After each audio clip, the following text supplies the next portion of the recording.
Are you a student, mentor, or parent that loves robotics? Then you're in the right place. Up-to-date info on all things robotics. This is the RoboZone podcast with your host, Pete Eckman.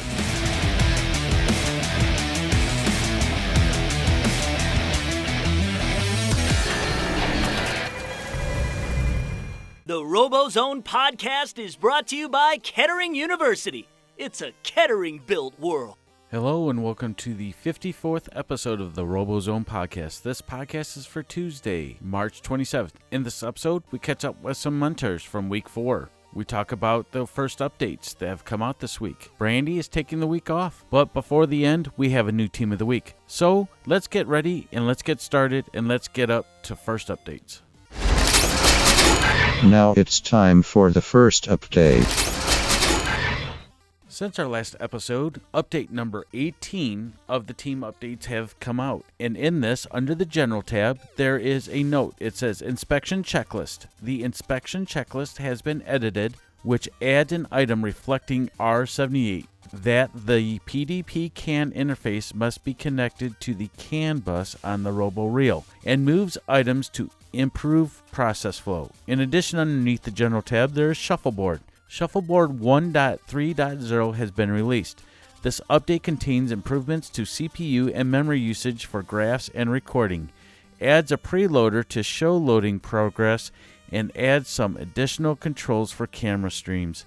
Teams can get the update using the auto updater from the previous Shuffleboard release. The other change underneath Team Update number 18 under the Game and Season Manual under Section 7.3 Robot to Robot Interaction under G16. The null territory is safe. A robot whose bumpers are breaking the plane or completely contained by its null territory and not breaking the plane of the opponent's platform zone may not be contacted by an opposing robot either directly or transitively through a power cube, regardless of who initiates the contact. A robot forced into breaking the plane of an opponent's null territory, resulting in it being wedged underneath the scale, is not a violation of this rule.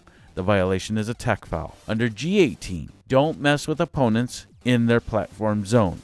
During the endgame, robots may not contact an opponent alliance robot completely contained within their alliance's platform zone, either directly or transitively through a power cube, regardless of who initiates the contact. There's a violation that says the contacted opponent robot and all partner robots it's fully supporting are considered to have climbed at the end of the match. That is the end of Team Update number 18. As always, we encourage everyone to go out and read that update completely, and we will leave a link in the show notes. The RoboZone podcast is brought to you by AndyMark.com, your robot parts experts. With me tonight, I'd like to introduce Tim. Tim, tell us a little bit about yourself. Hi, I'm Tim Lawrence. I'm from Team 302 out of Lake Orion, Michigan. We're the Dragons. Also the Lansing District winning Dragons, but we'll get to that. In addition, we have Ray Pratt.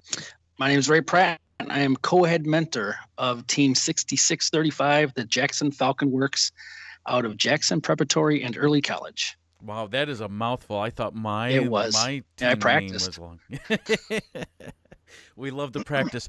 And we have two people that are no stranger to the podcast. We have Jeremy. Hi, I'm Jeremy Callahan. I'm the head mentor for Team Hollywood 7211, and we're out of Holly, Michigan. And bringing up the rear, we have to have an FTA or referee with us around all times so we know the rules. So we have Alex. My name's Alex Fera. I'm one of the co-lead First Technical Advisors for First in Michigan. From Big Rapid. And he is probably the tiredest one of all of us, even though we're mentors. I know the FTAs work their butt off, and we'll talk about the Lansing event in a little bit. But, Tim, tell us a little bit about the Dragon season so far. Well, we started out the season at Miami Valley Regional in Dayton, Ohio. Pretty much set it up to do what most of the teams in Michigan that travel out of state do. We wanted to use it as a practice match and kind of work out the bugs before we came into the stiffer competition of Michigan. And we went down there, and our robot performed outstanding, and our students performed outstanding, and we ended up coming out with a win. It was pretty incredible experience. The kids were just super excited about that. And then we came back and had a couple weeks off, and with our Lansing district as our first Michigan event, and had a lot of trouble on day one where our robot died in 5 matches on Friday. We were able to recover with the help of our wonderful FTA crew and the lead robot inspector who helped troubleshoot our robot, and we got back in the mix and came out from going 28th to 11th and got picked by the second place alliance, the Comets, 33-57, and went undefeated through the eliminations to win the entire district event. And my team, we enjoyed playing with your team, Tim, and not only your team, but we played with Ray's. So Ray, tell us a little bit about your team and how they've done this far this season. So as you can tell by our number, we're a second season team. Took a big swipe at going up from last year. Last year we had, what do we have? 6 motors, and now we're up to 10 motors. Wow. Quite a few, mechanisms to put on there. We started our first district at Kettering 2, and we were a mess. We went 6-6, but it was all because of alliances. They carried us through the entire thing. We might have scored 5 points the whole district event, so it's kind of disappointing. The next week, fortunately, was our spring break. Good planning on our part, so we were able to get kids in the shop and work on our bot a little bit. And then we had our Lansing event this past week, and we felt decent about it. We always have a disappointing Saturday, it seems, and we did, but we got selected in the 6th Alliance, I think, because we were a scale bot, so we were able to reach way up high and drop those boxes down. Didn't win a match and qualify in playoffs, but it was our first time getting to the playoffs, so it was a good experience for our kids. Always room for improvement, right? Oh yeah, I'm never satisfied. right. And I think a lot of mentors are like that. I think the Dragons are like that. I'm sure myself and Jeremy, going from our first year as rookies to our second year, will want to improve as much as we can. I'm totally jealous of Jeremy because he's already won the All-Star Rookie Award, and I'm trying to seek that out. So, Jeremy, tell us a little bit about... We won last year. Oh, okay. Well, then I'm jealous of all you guys, okay? Yeah, all right. So, Jeremy, tell that's us... That's all right, Pete. Your day will come. Yeah, that's right. Jeremy, tell me what Team Hollywood's been up to. We're right now, actually, I stepped out for a minute. We're at open bag time. We're doing 3 hours tonight, and I think we're doing 3 hours Wednesday. I mean, I listened to your guys' podcast, I think it was a week or two ago, where you and Brandi were giving us suggestions. So we've been taking that on and going with that. We actually, in our theory, we have about 6 seconds is what we think is our cycle time. And I think we about hit that doing the vault. So we're actually working on speeding up our 4-bar so our cube can go up higher, faster. We might be facing the boss here in the future, and just trying to get the drive teams accustomed to what they're doing and consistency. Alex, tell us what you have. Well, we know you're probably one of the busiest people in Michigan, but tell us how the FTA world is treating you this year. So actually, compared to the game last year, this year is pretty easy. A lot of the events are able to get pretty much all the field build done within the 1 day of setup, so that's really good instead of doing last year where it was pretty much cutting into practice times for almost all the events. So I'm very happy that we're able to get the fields up in like under 8 hours. I know there's been a few challenges in the beginning, such as getting the plates on the scales and switches. And the other fun one that I know is a little bit of an issue is go try to touch the scale during the competition, see how fun it is. So the scale, I don't know if you read on Chief Delphi, gives quite a zap if you go up and touch it.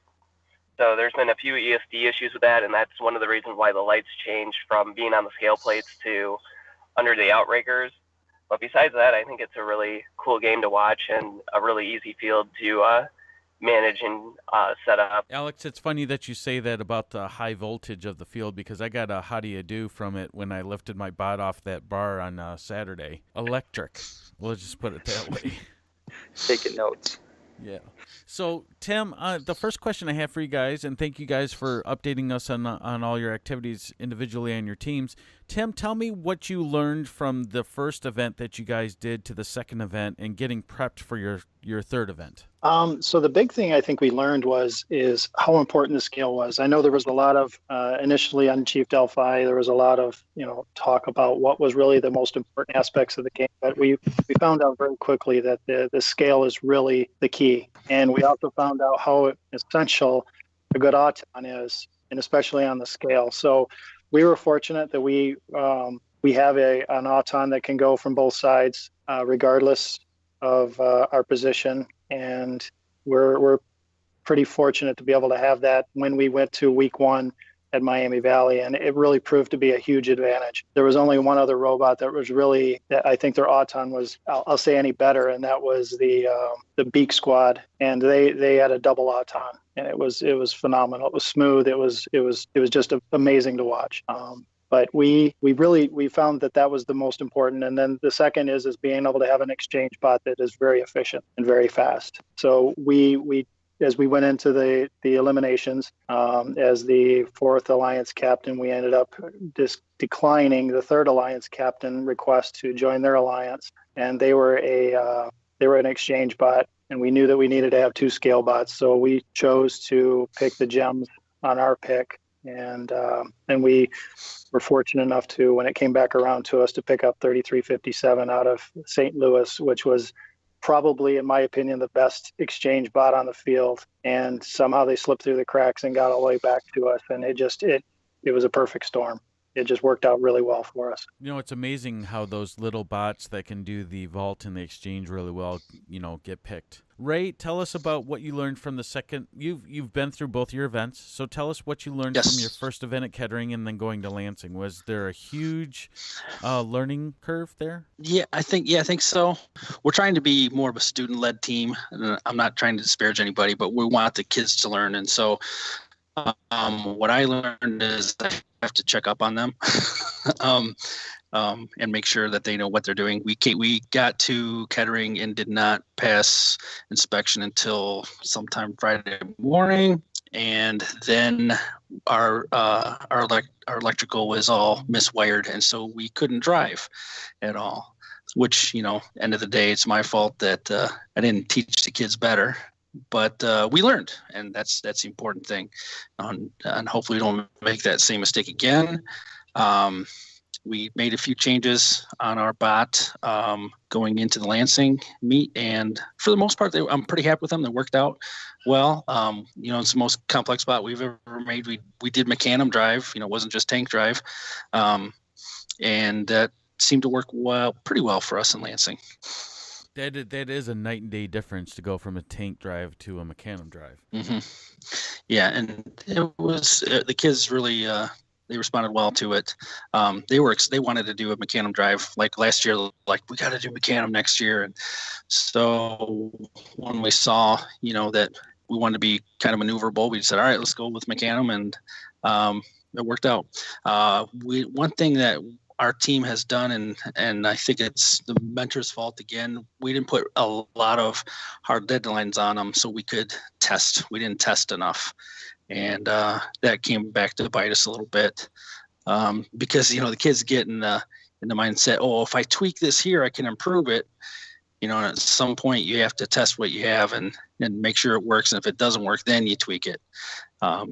And practice, a lot of practice. So, Jeremy, so what have you done between Kettering and now to get ready for your competition this weekend? We've actually, we don't have a practice spot, so our robot's been in the bag. We were so excited from Kettering that we made it to finals. Before the competition started, we went into it like, all right, whenever we get knocked out, wherever we do, we're not going to get upset about it. We're not going to kind of get all down. We're going to work on our bot because you have that time till I think it's an hour after competition to work on your bot and improve it because we have another competition coming up.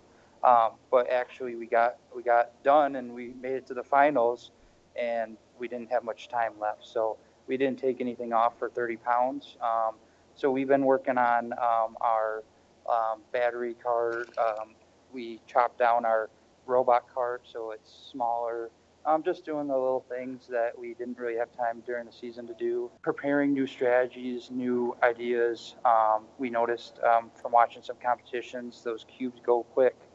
They're starting to make their ways to wherever they need to go quickly, and we're running out of cubes. So coming up with new strategies, that's the main goal. Yeah, and it is really, really, once if you get played defense on really well, those cubes can disappear really fast. I mean, it's having a rookie team. It's hard because you're trying to teach those kids on how to get. And me, you, Jeremy, we focus on the vault. That's what we did. We built our bots for the vault. You know, trying to make sure they know and watch those protected zones to go over to the other side of the field is one of those things where I didn't allow my team to touch the other side of the field. I said, we'll stay on our side of the field. I don't want to give away 25 points for an infraction just by bumping someone by the scale.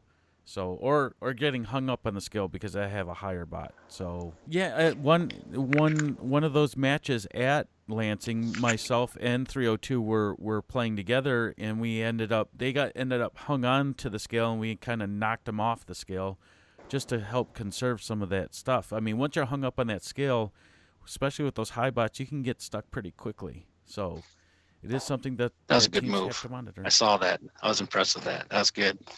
That's only because they're driving. I have to hand it to their drive team coach. He ran over to me and said, "Slam me as hard as you can off that thing." I'm like, "Okay."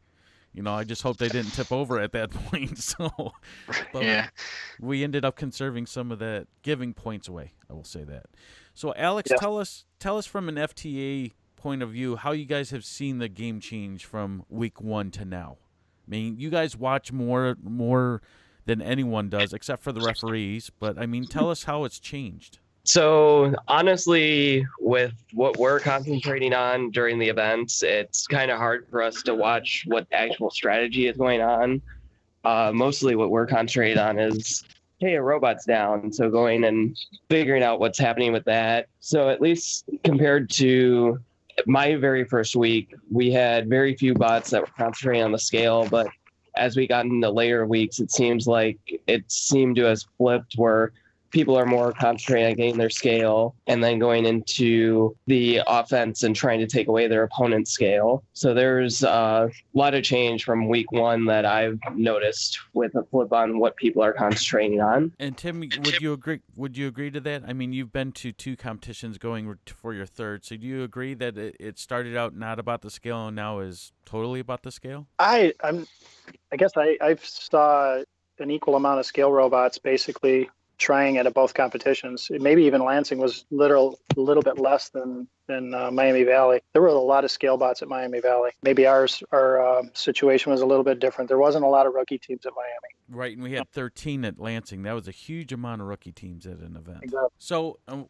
for those of us that competed at Lansing, we ran into this small issue. It wasn't necessarily with the field. It was with the facilities, and the facility group and the FTAs and the leadership for First in Michigan really went all out, but we had a little 2-hour delay in the dark. And when that happened, and Ray, I'm going to ask you this question: did you think when the lights went off, it was just for theatrics because it was the beginning of the playoffs? Did you think it was for theatrics? Because that's what I thought. I wasn't sure. We came in because we were in the playoffs, so we came into the field. Probably we were the last spot in.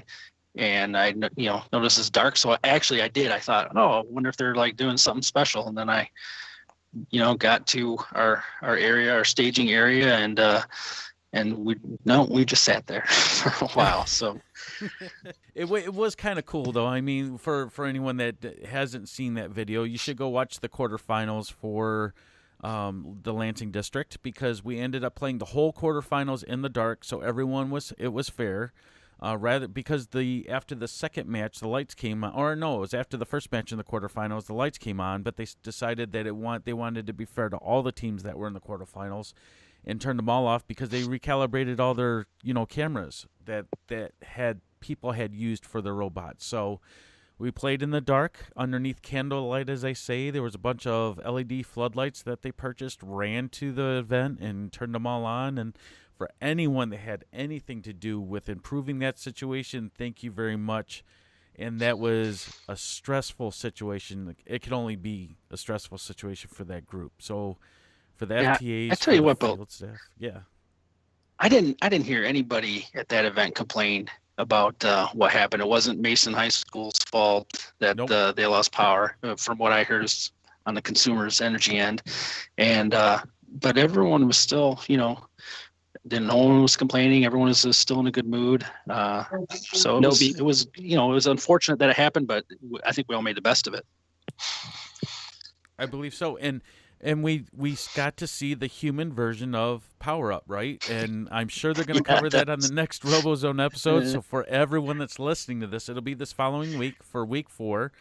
They got some great footage. I've seen some of the footage of the lights and the people running around. I took some footage on my phone, but for those people that are listening, and until you see that episode, basically they took as many people as they could put onto the field legally, one for every robot. I'm sorry, there was 2 for every robot that would have been on the field, and they played a human version of Power Up, and it was pretty hilarious, and I think that made the time go by very well. So yeah, whoever made that idea and thought on their feet fast, it was awesome, because we would have just sat there. It was over a 2-hour delay by the time we were done.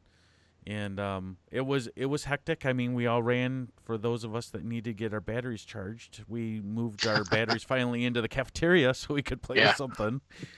So did anyone use that time for fixes? Tim, you guys ran into some issues on Saturday. Was that a good time for you guys to fix some stuff during that timeout?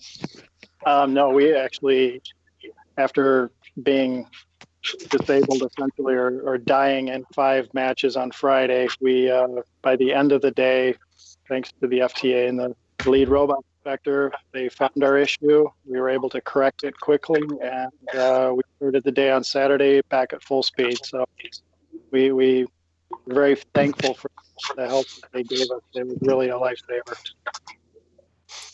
So the next set of questions I have for you guys it's a pretty easy one.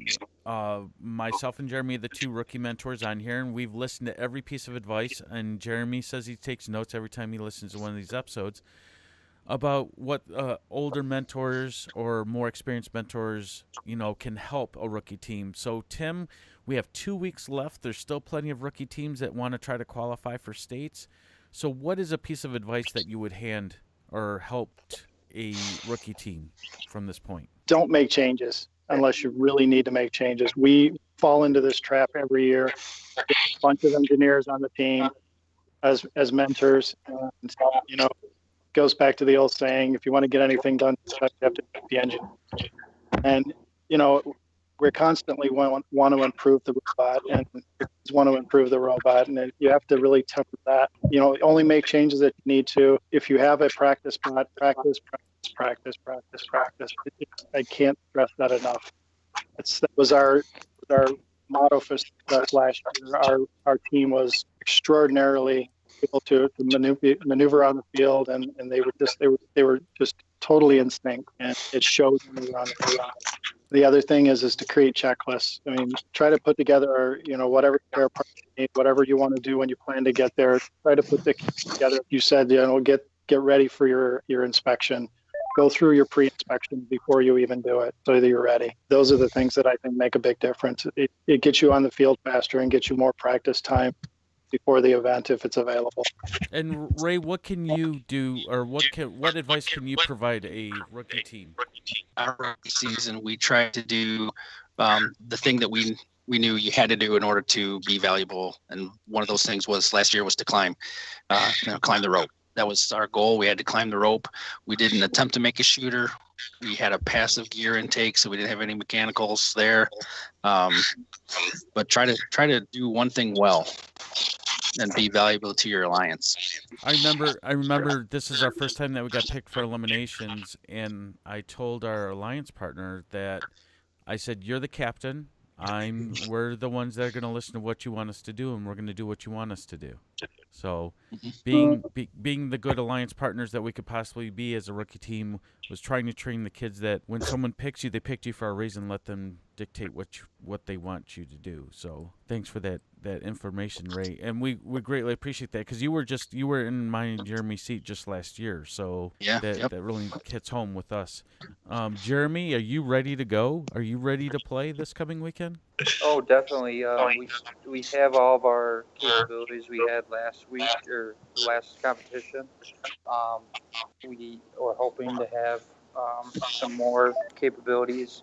That I think that's the key, is what we've been saying, is that you don't want to change things, but you kind of want to add things. So you want to make sure the capabilities you normally have, you can keep, and you can keep moving forward. Though right now, the main things, the kids are doing a tremendous job making buttons.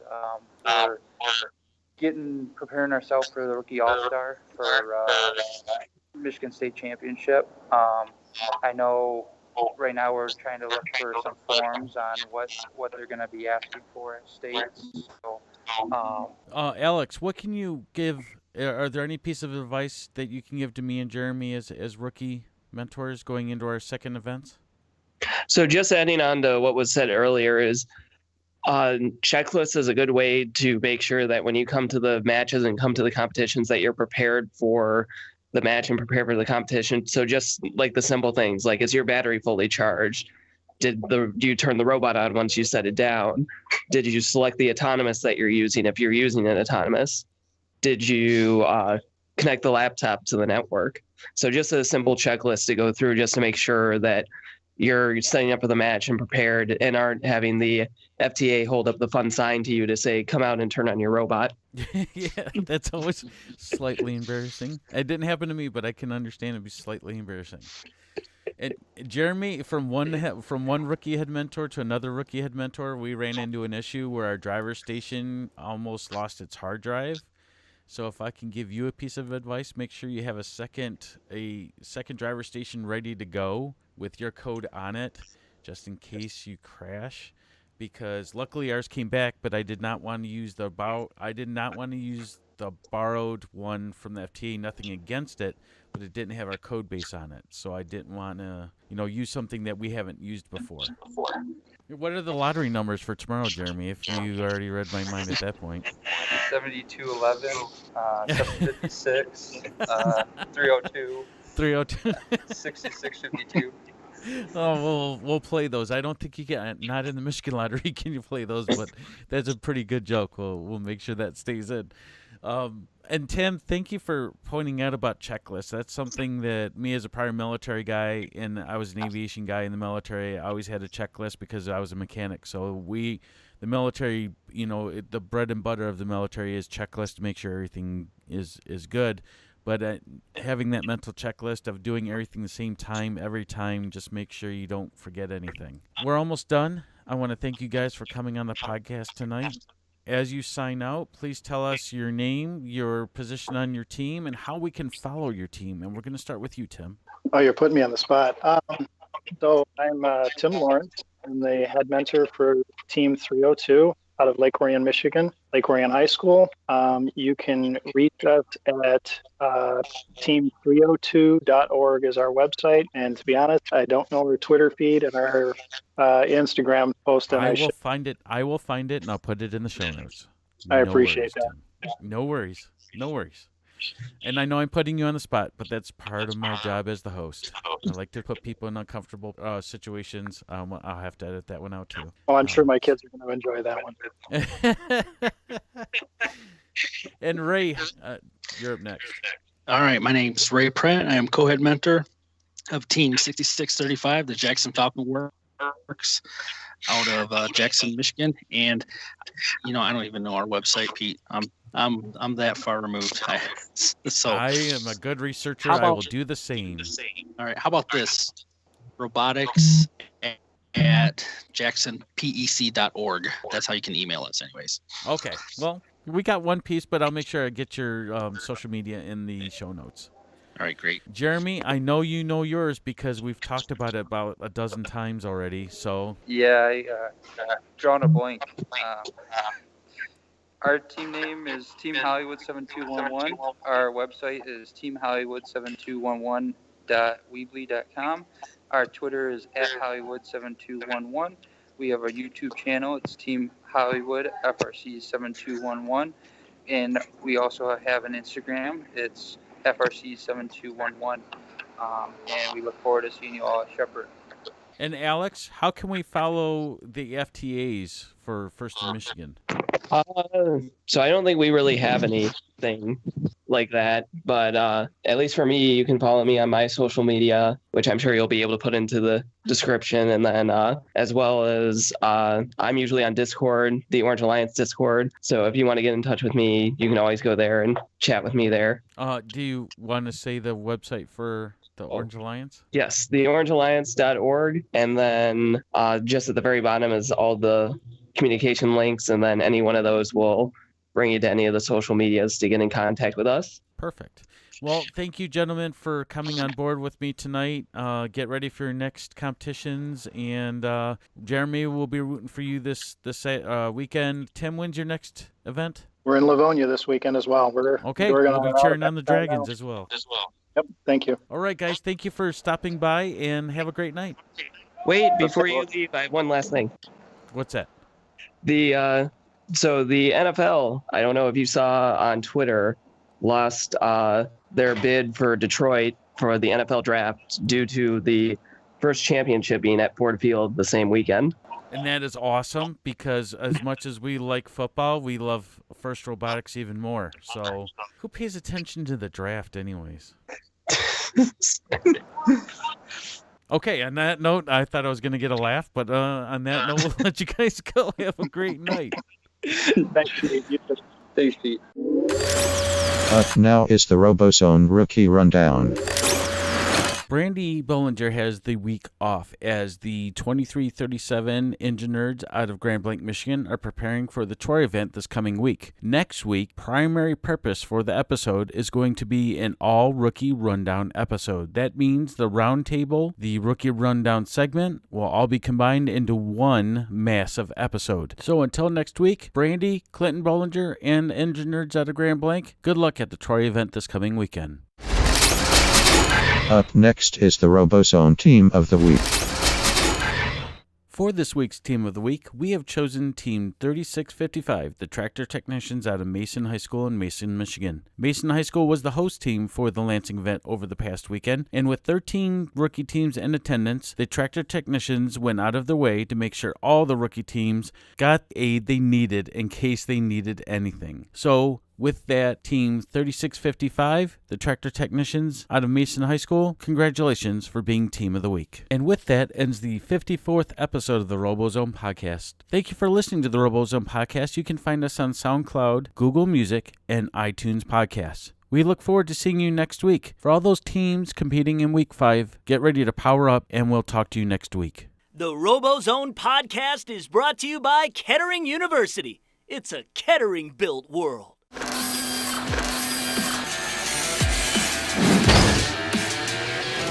Thanks for listening to the RoboZone Podcast with your host, Pete Ekman. Find us online at RoboZoneTV.com and on Facebook, Twitter, YouTube, and Instagram.